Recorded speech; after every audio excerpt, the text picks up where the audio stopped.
नमस्कार दोस्तों, मैं प्रभात श्रीवास्तव प्रभात फिजिक्स फोरम में आपका बहुत बहुत स्वागत करता हूं।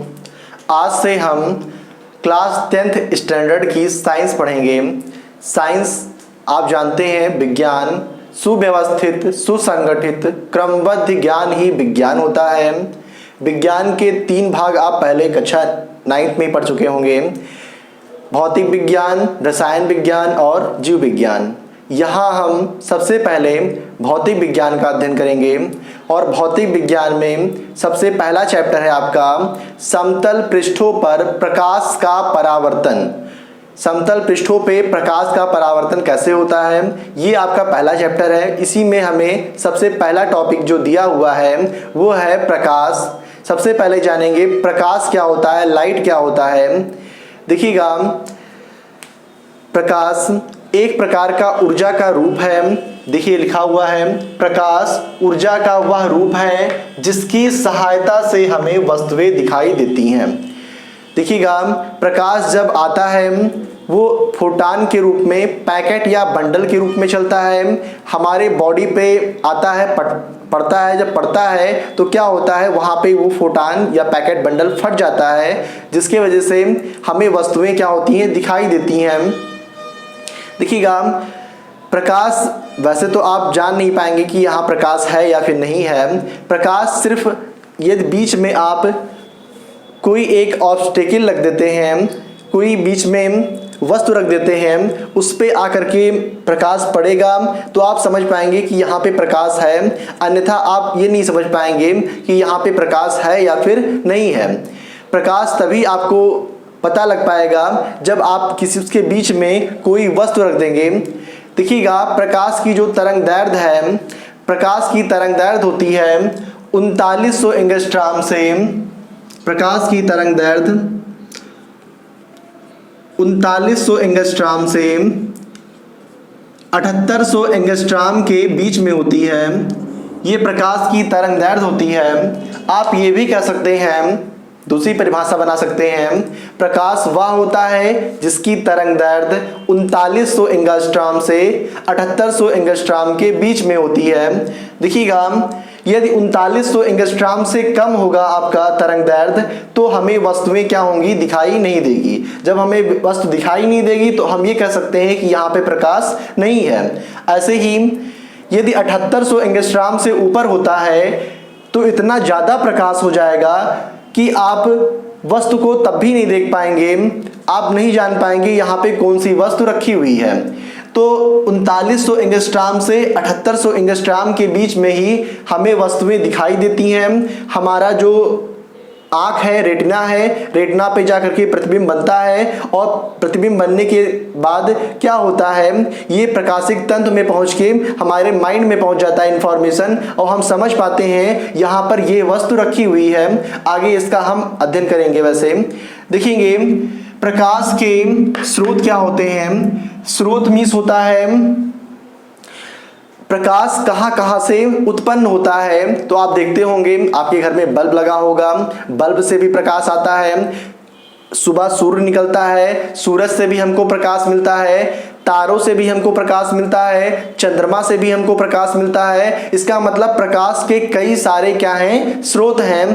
तो कई सारे हमारे, इसको हम बांट सकते हैं प्राकृतिक स्रोत और कृत्रिम स्रोत। जो हमें सूर्य से मिल रहा है, जो हमें चंद्रमा से मिल रहा है, जो हमें तारों से मिल रहा है, उसको हम प्राकृतिक सोर्स कहेंगे। वही जो हमें प्रकाश बल्ब से मिल रहा है या फिर लैंप से मिल रहा है या अन्य किसी माध्यम से मिल रहा है जो मानव निर्मित है, उसको हम कृत्रिम प्रकाश कहेंगे। इस तरह हम प्रकाश को दो स्रोतों में बांट सकते हैं। देखिएगा, प्रकाश के 2 स्रोत और भी होते हैं यदि दीप्त या अदीप्त के आधार पर बांटा जाए। देखिएगा, दीप्त प्रकाश स्रोत क्या होता है। दीप्त प्रकाश स्रोत वे प्रकाश स्रोत होते हैं जो स्वयं प्रकाश उत्पन्न करते हैं दीप्त प्रकाश स्रोत कहलाते हैं। जिसके पास खुद का प्रकाश होता है, वो खुद से प्रकाश को उत्पन्न कर रहा हो, वो कहलाता है आपका दीप्त प्रकाश स्रोत। जैसे कि सूर्य हो गया। सूर्य क्या होता है? सूर्य जो होता है दोस्तों, वो क्या होता है? वो खुद से प्रकाश निकालता है, उसके पास खुद की एनर्जी होती है, वो खुद से प्रकाश उत्पन्न करता है, तो वो क्या हो जाएगा? दीप्त प्रकाश स्रोत। उसे किसी भी प्रकाशिक माध्यम की आवश्यकता नहीं होती है, खुद से चमकता है, तो वो क्या कहलाएगा? आपका दीप्त प्रकाश स्रोत। तारे हो गए। तारे भी क्या होते हैं? दीप्त प्रकाश स्रोत का उदाहरण होता है। वो किन्हीं अन्य माध्यम से नहीं चमकते हैं दोस्तों, वो स्वयं प्रकाश उत्पन्न करते हैं। सूर्य भी एक तारा का पार्ट है या एक भाग कह सकते हैं। तो ये सारे सूर्य हो गया, तारे हो गए। विद्युत बल्ब हो गया। विद्युत बल्ब के पास भी खुद का प्रकाश होता है, वो किसी अन्य की सहायता से नहीं चमकता है, तो वो भी क्या हो गया? आपका दीप्त प्रकाश स्रोत कहलाएगा। ऐसे कई सारे एग्जाम्पल्स आप ले सकते हैं। देखिएगा, अदीप्त प्रकाश स्रोत वे प्रकाश स्रोत जो स्वयं प्रकाश उत्पन्न नहीं करते अदीप्त प्रकाश स्रोत कहलाते हैं। जैसे चंद्रमा, कांच आदि। देखिएगा, वे प्रकाश स्रोत जो स्वयं से प्रकाश उत्पन्न नहीं करते हैं। देखिएगा, जो चंद्रमा होता है दोस्तों, उसके पास खुद का प्रकाश नहीं होता है। रात में आप देखते होंगे चंद्रमा निकलता है, आप ये मत समझिएगा कि वो खुद से प्रकाश उत्पन्न कर रहा है। वो खुद से प्रकाश नहीं उत्पन्न करता है। वो किसकी सहायता से चमकता है? वो सूर्य की सहायता से चमकता है। सूर्य की किरणें आकर के चंद्रमा पे पड़ती हैं और चंद्रमा पे पड़ने के कारण वो परावर्तित होकर के पृथ्वी पे आती हैं, जिसके कारण हमको ये प्रतीत होता है कि चंद्रमा क्या हो रहा है? चमक रहा है। चंद्रमा के पास खुद का प्रकाश नहीं होता है। यदि सूर्य नहीं होगा तो चंद्रमा भी आपका नहीं चमकेगा। तो ये सूर्य की सहायता से ही क्या होता है? चंद्रमा चमकता है। देखेंगे, ऐसे ही ये दीप्त प्रकाश स्रोत और अदीप्त प्रकाश स्रोत हो गए। अब प्रकाश के गुण पढ़ेंगे। प्रकाश के कई सारे गुण हैं। ये प्रकाश है, ये ऊर्जा का एक रूप है, भंडार है। इसके कई सारे अनंत इसके गुण हैं। वैसे यहाँ पे हम कुछ गुण पढ़ेंगे। देखेंगे, प्रकाश क्या होता है? प्रकाश स्वयं अदृश्य होता है, परंतु इसकी उपस्थिति में वस्तुएं दिखाई देती हैं। प्रकाश देखिएगा, हम आपको पहले ही बता चुके हैं, प्रकाश का कोई रूप नहीं होता है, कोई रंग नहीं होता है। वैसे अभी आगे हम पढ़ेंगे इसको। जब हम एक प्रिज्म से गुजारते हैं, प्रिज्म से गुजारने पर ये 7 रंगों में बढ़ जाता है, जिसको हम विबग्योर के नाम से जानते हैं। तो ये यदि प्रकाश को प्रिज्म से गुजारा जाए तो ये 7 कलर में डिवाइड हो जाता है।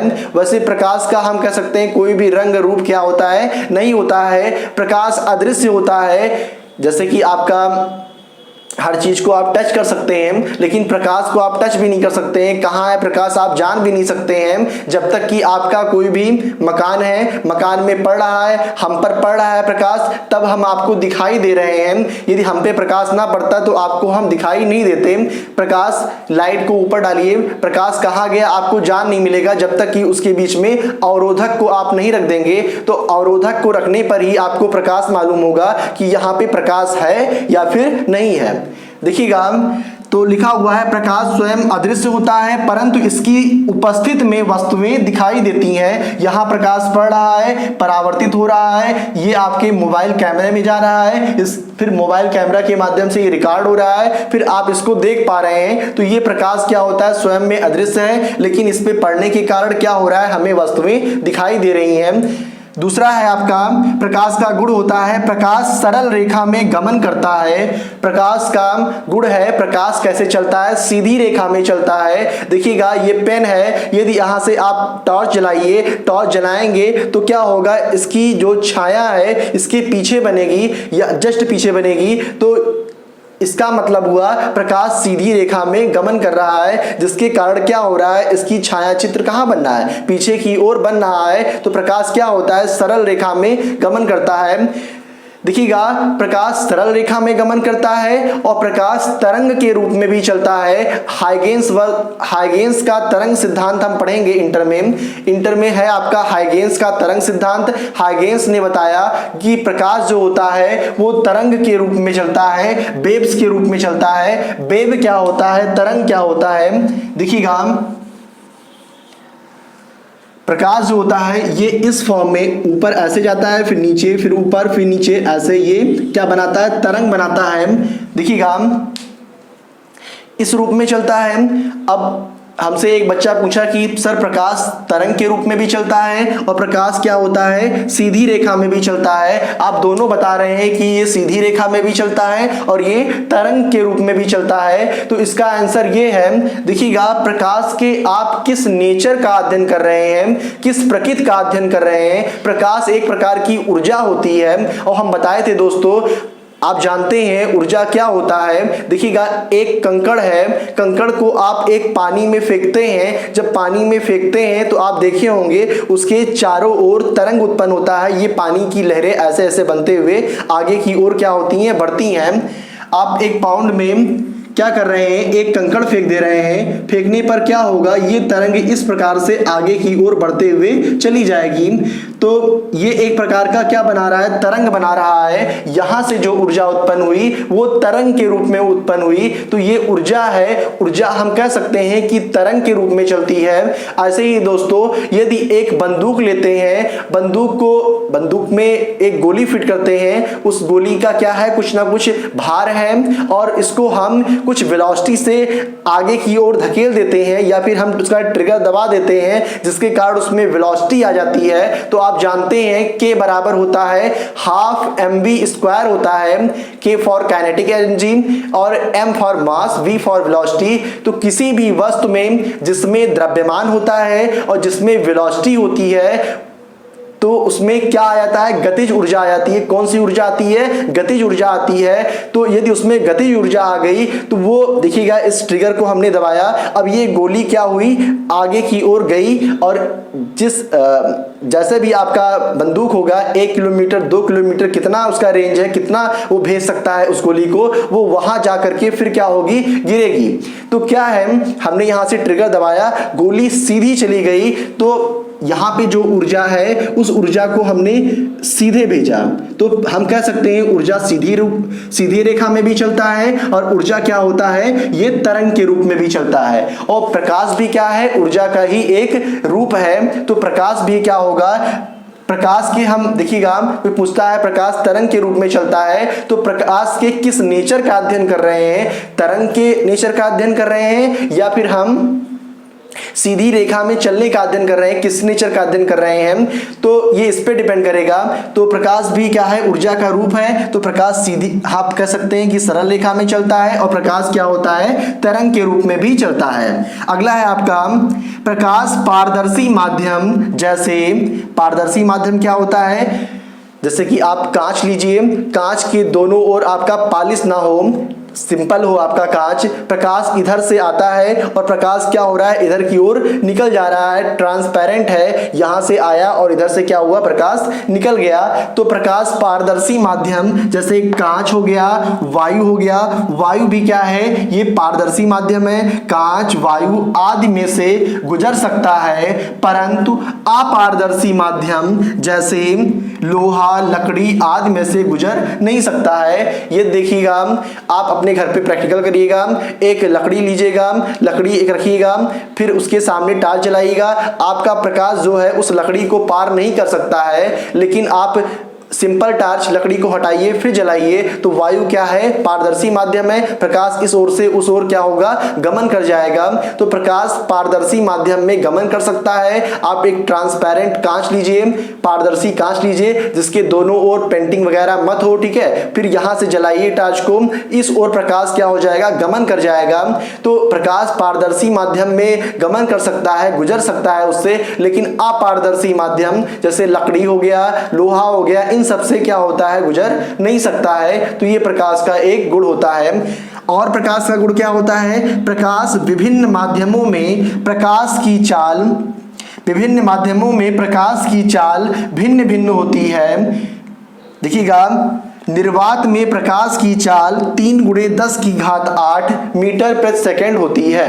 देखिएगा लिखा हुआ है भिन्न भिन्न माध्यमों में प्रकाश की चाल क्या होती है, भिन्न भिन्न होती है। देखिएगा वायु में सबसे ज्यादा प्रकाश की चाल जो होती है वो वायु में होती है, निर्वात में होती है। वो कितनी होती है? 3 × 10⁸ होती है। ये दिमाग में बैठा लीजिएगा, प्रकाश की चाल जो होती है 3 × 10⁸ होती है।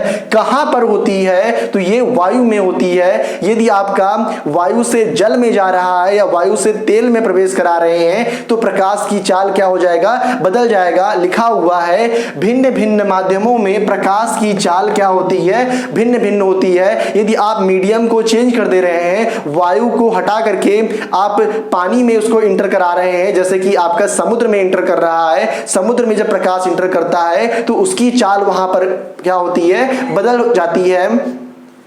यदि आपका, इसी को हम आगे चल करके पढ़ेंगे, यदि प्रकाश विरल माध्यम से सघन माध्यम से यदि प्रकाश विरल माध्यम से सघन माध्यम में प्रवेश करता है तो प्रकाश क्या होता है? अभिलंब की ओर झुक जाता है। ऐसे ही यदि प्रकाश विरल माध्यम से सघन माध्यम से विरल माध्यम में प्रवेश करता है तो ये अभिलंब से दूर हट जाता है। ये प्रकाश का, यही जो गुण है प्रकाश का, ये प्रकाश का अपवर्तन कहलाता है। प्रकाश का पहले हम परावर्तन पढ़ेंगे, बताएंगे कल आपको हम। देखिएगा, प्रकाश आ रहा है, ये चिकनी सतह से वो टकराता है, वो दूसरी ओर उसी माध्यम में चला जाता है, इसको हम प्रकाश का परावर्तन कहते हैं। और यदि प्रकाश एक माध्यम से दूसरे माध्यम में जाता है, यदि उसका मीडियम बदल जा रहा है, वायु से कांच में या वायु से जल में प्रवेश कर रहा है, तो प्रकाश क्या होता है? तो इसको कहते हैं प्रकाश का अपवर्तन कहते हैं। एक और है आपका दृश्य प्रकाश की तरंग दैर्घ्य 3800 एंगस्ट्रॉम से 7800 एंगस्ट्रॉम तक होती है। जो दृश्य प्रकाश होता है, दृश्य मतलब हम जिसको देखते हैं, ऐसा प्रकाश जिसके कारण हम किसी वस्तु को देख सकते हैं, उसकी तरंग दैर्घ्य कितनी होती है? 3800 एंगस्ट्रॉम से 7800 एंगस्ट्रॉम के बीच में होती है। इसी को किताबों में लिखा होता है, 3800 को लिख देता है 4000 लिख देता है, 4000 एंगस्ट्रॉम, और 7800 एंगस्ट्रॉम को, भाई आप लोग छोटे हैं, हाई स्कूल में हैं, तो इसीलिए इसको लिख देता है 4000 एंगस्ट्रॉम से 8000 एंगस्ट्रॉम के क्या होती है? बीच में होती है। ये प्रकाश की तरंग दैर्घ्य होती है। समझ में आ रहा है दोस्तों? देखिएगा, प्रकाश के गुण में, प्रकाश के और भी कई सारे गुण होते हैं, जैसे कि प्रकाश में परावर्तन का गुण पाया जाता है, प्रकाश में अपवर्तन का गुण पाया जाता है। और प्रकाश क्या होता है? देखिएगा, हम लाइट को डाल रहे हैं, इधर से फोकस कर रहे हैं, लाइट यहाँ पे जल रही है, एक इस ओर से लाइट डाल रहे हैं, यहाँ पे भी क्या हो रहा है? लाइट डल रही है। लेकिन हमने क्या देखा? इधर से भी लाइट जलाया, इधर से भी लाइट जलाया, दोनों को एक साथ जलाते हैं, देखते हैं यहाँ पे जो लाइट की इंटेंसिटी है वो 0 हो जाती है। इसका मतलब वहाँ पे लाइट क्या हो जाता है? दिखना बंद हो जाता है, एक ब्लैक स्पॉट आ जाता है। तो ये वाला जो गुण है इसको बोलते हैं प्रकाश का व्यतिकरण। आप जब इंटर में जाएंगे तब पढ़ाएंगे आपको प्रकाश का व्यतिकरण। तो ये भी एक प्रकाश का गुण है। प्रकाश का एक गुण और होता है, देखिएगा, एक पोलराइड ग्लास होता है। यदि एक ग्लास को लीजिए, यहाँ से लाइट जला रहे हैं, इधर आपका प्रकाश जा रहा है, लेकिन उस पोलराइड ग्लास को हम घुमा देते हैं, इधर प्रकाश आना बंद हो जाता है, तो ये क्या कहलाता है? प्रकाश का ध्रुवण कहलाता है।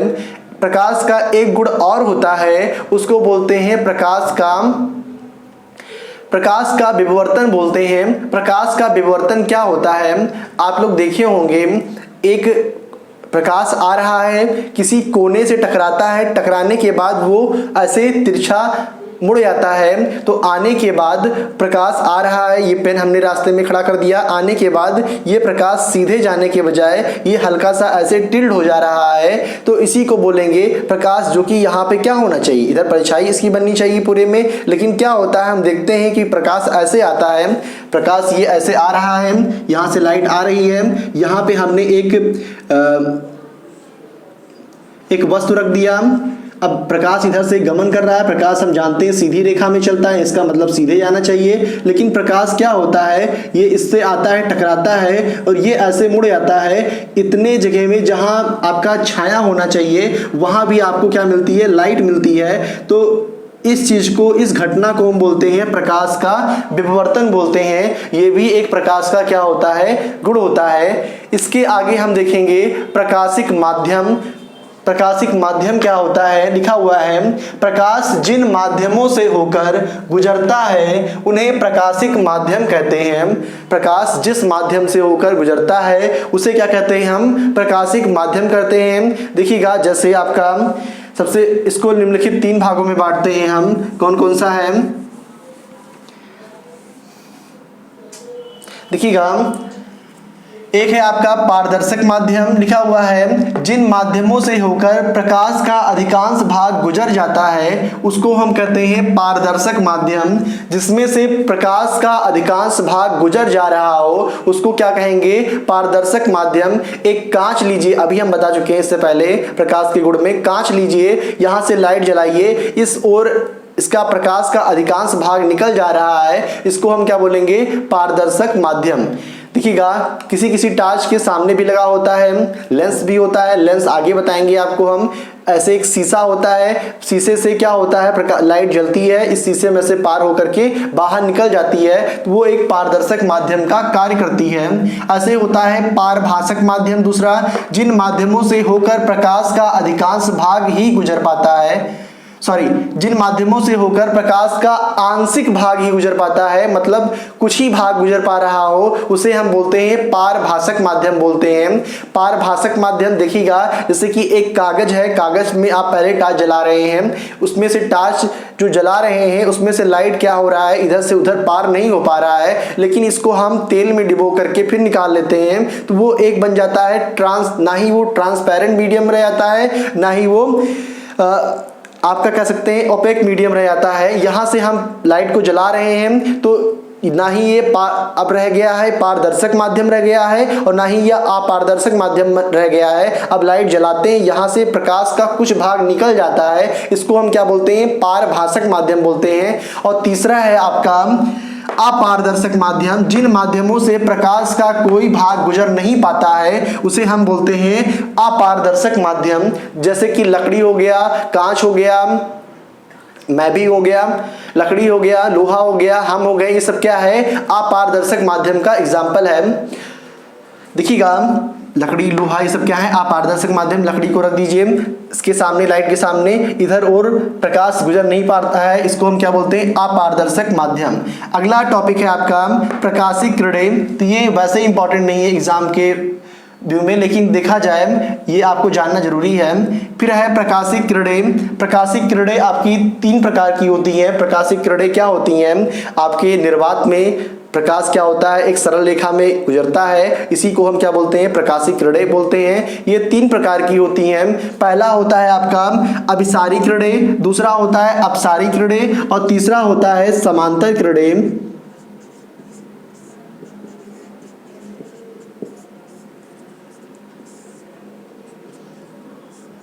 तीसरा है आपका समांतर किरणें। देखिएगा अभिसारी किरणें क्या होती हैं, यदि आपका प्रकाश किरण पुंज या प्रकाश किरणें आकर के एक ही बिंदु पर केंद्रित हो जाएं तो इसको हम बोलते हैं अभिसारी किरणें। यदि आकर के एक ही बिंदु पर मिल रही हो, क्लोज हो जा रही हो, तो उसको क्या बोलेंगे, अभिसारी किरणें। दूसरा होता है अपसारी किरणें। अपसारी मतलब होता है फैलाव, तो एक ही बिंदु से प्रकाश चारों तरफ फैल जा रही हो तो इसको क्या बोलते हैं, हम अपसारी किरणें बोलते हैं। तीसरा होता है समांतर किरणें। देखिएगा प्रकाश किरणें, ये प्रकाश किरणें चल रही हैं, एक प्रकाश किरण हो गया, उसके समांतर दूसरी, उसके समांतर तीसरी, ऐसे ही किरणें जा रही हैं और ये आगे जा करके एक दूसरे को काट ही नहीं रही हैं। देखिएगा आगे जा करके एक दूसरे को ना काटे, ये सीधे ऐसे जाते हुए चली जाएं, तो इस प्रकार की किरणें को क्या बोलेंगे, हम समांतर किरणें बोलेंगे। तो ये प्रकाश की 3 प्रकार की किरणें होती हैं। कौन कौन सा,